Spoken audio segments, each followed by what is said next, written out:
ఈ కొంచెం సౌండ్ కావాలి నాకు. క్లాస్ కొంచెం గట్టిగా అండి. నా గురించి మీ గురించి నేర్చుకోండి. థ్యాంక్ యూ సో మచ్ అందరికీ. నా పేరు శ్రీనివాసాచారి. నేను చదువుకుంది బీటెక్ ఏరోనాటికల్. ఒక మారుమూల గ్రామంలో చదువుకున్న వ్యక్తిని కంప్లీట్గా. ఫుల్ టైం బంగారం షాప్స్ మెయింటైన్ చేస్తూ ఈ వెస్టేజ్ బిజినెస్ని బాడీలో పార్ట్ లాగా లెఫ్ట్ సైడ్ హార్ట్ ఉంటే రైట్ సైడ్ వెస్ట్ ఉంటాం. నాకు అంతే పార్ట్ టైంగా చేసుకుంటాం. ఇంకా డెడికేషన్ చేస్తూ ఉన్నాం. ఈరోజు మీకు కంట ముందు కనిపిస్తూ ఉన్నాం. నేను ఇక్కడ సాధించింది ఇక్కడ ఏంటంటే వెస్టేజ్లో పీపుల్స్ మాటలు సాధించుకున్నాను. మాటలు అంటే పీపుల్స్ పాజిటివ్ మాటలు. బయట మొత్తం నెగిటివ్ మాటలు ఉంటాయి. వాళ్ళు ముట్టుకుంటే మొత్తం వాళ్ళకి ఉన్న మొత్తం డ్రీమ్స్ మొత్తం అన్నీ పోతున్నాయి. తెలిసి అవును కదా, మీటింగ్లో పవర్ మొత్తం అర్థమైపోతుంది. అంటే మనం మిస్ చేసుకుంటాం. కానీ వెస్టేజ్ విన్నింగ్ టీంలో నాకు నచ్చిన కాన్సెప్ట్ ఇక్కడ ఏంటంటే మన మైండ్ ఆల్వేస్ పాజిటివ్ థింకింగ్ ఉంటుంది.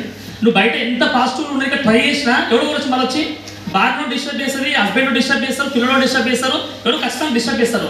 ఫస్ట్ ఇక్కడ వెస్టేజ్ సీక్రెట్ ఏంటంటే, సీక్రెట్ ఆఫ్ సక్సెస్ ఏంటంటే, first secret winning team system correct కావడం. అంటాం విన్నింగ్ టీమ్ సిస్టమ్ కరెక్ట్ కావడం. రెండో సీక్రెట్ చెప్పిన పెద్ద సీక్రెట్ అది మీ జీవితంలో మీకు ఏమైతే కావాలో అవి తెలుసుకోవడం. ఏమంటున్నాం? మీ జీవితంలో మీకు ఏమైతే కావాలో అవి తెలుసుకోవడం. దాన్ని డ్రీమ్స్ అంట మన భాషలో. ఆ డ్రీమ్స్కి డే టైం సరిపోతుంది. ఇప్పుడు ఇందా సార్ వాళ్ళు ఇక్కడ 6 పవర్స్లో 4 చెప్పేసి ఆల్రెడీ. ఇక్కడ 5th వన్ ఏంటంటే గెట్ స్టార్టెడ్. అంటే ఎవరికైనా డ్రీమ్స్ రాసుకుంటారు, అన్ని రాస్తారు. కానీ డ్రీమ్స్ రాసినట్టు ఏమవుతారంటే మనకి కొంతమంది గెట్ స్టార్టెడ్ చేయరు.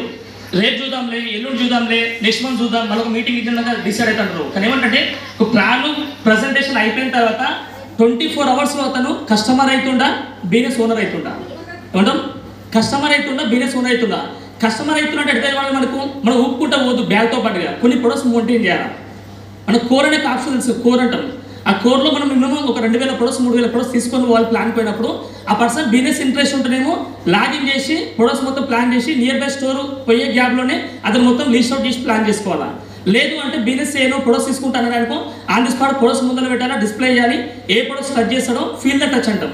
ఆ ప్రొడక్ట్స్ టచ్ చేసినప్పుడు ప్రొడక్ట్స్ ఆన్ ది స్పాట్ తీసుకుంటాను. కస్టమర్స్ అవుతారు. ఆ కస్టమర్స్ అయినప్పుడు మనం ఏం చేయాలి? కస్టమర్ బుక్ మెయింటైన్ చేసుకుంటూ ఆ కస్టమర్ బుక్ ఆయన పేరు, ఆయన ఫోన్ నెంబరు, ఆయన అడ్రస్, ఎక్కడ ఉంటాడు, ఏం చేస్తాడు, ఏ ప్రొడక్ట్స్ తీసుకుంటూ, ఎంత రేట్ తీసుకుంటూ అన్ని డీటెయిల్స్ మొత్తం రాసుకుంటారు క్లియర్గా. ఇది మా 3 తరాల నుంచి గోల్డ్ షాప్ మాకు తెలిసి లెక్కలేమండి అన్న. ఒక బిజినెస్ మ్యాన్కి కస్టమర్ బుక్ లేకపోతే ఆ బిజినెస్ చేయలేడు. కూడా వెస్టేజ్లో మనందరం కస్టమర్సా, మన బిజినెస్ ఓనర్సా? మనందరం ఇప్పుడు బిజినెస్ ఓనర్స్కి ఏం ఉండాలి? ఖచ్చితంగా లాయల్టీ కస్టమర్స్ బుక్ పక్కా ఉండాలి మన దగ్గర. ఒక 10 మంది నుంచి 20 మంది కస్టమర్స్ బుక్ ఉండాలి.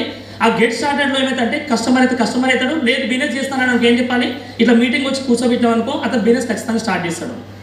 మిస్ అయిందనుకో ఇంకా సార్ ఇప్పుడు ఫాలోఅప్ చేయాలని ఫాలోఅప్ చేసి మీటింగ్లో కూర్చోబెట్టాం అనుకో ఏమవుతారు? అతను ఖచ్చితంగా కమింగ్ వచ్చే లీడర్ అవుతారు. కమింగ్ 2-3 ఇయర్స్లో లీడర్ అవుతారు. మేము వెనక నుండి వాళ్ళ కోసం క్లాప్స్ గట్టిగా కొడుతుంటాం.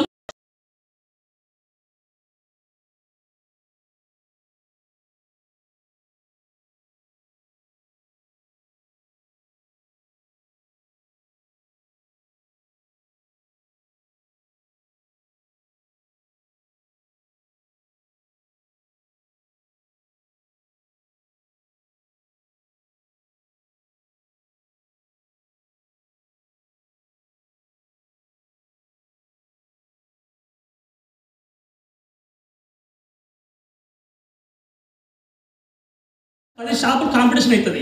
ఉన్న బిజినెస్ కూడా పోతుంది. అదే వెస్టేజ్ బిజినెస్ 10 మంది గెలిపిస్తే గెలుచుకుంటూ గెలిపిస్తున్నాం. బాగుందా లేదా? ప్రపంచంలో ఎక్కడ నేను పాసిబిలిటీ కాని వాటిది డూప్లికేషన్ బయట ఎక్కడ చేయలేము. ఓన్లీ వెస్టేజ్లో మాత్రమే డూప్లికేషన్ చేయగలుగుతాం. నువ్వు నేర్చుకుంటే డూప్లికేట్ చేస్తావు, నేర్చుకోకపోతే అదే డూప్లికేట్ చేస్తావు. ఇప్పుడు నేర్చుకోవాలవుతా? లెర్నర్ ఈజ్ ఎర్నర్ అనమాట. నేర్చుకోండి, నేర్పించండి, నేర్చుకోండి, నేర్పించండి. బాగుందా లేదా? థ్యాంక్ యూ సో మచ్ అందరికీ. All the best.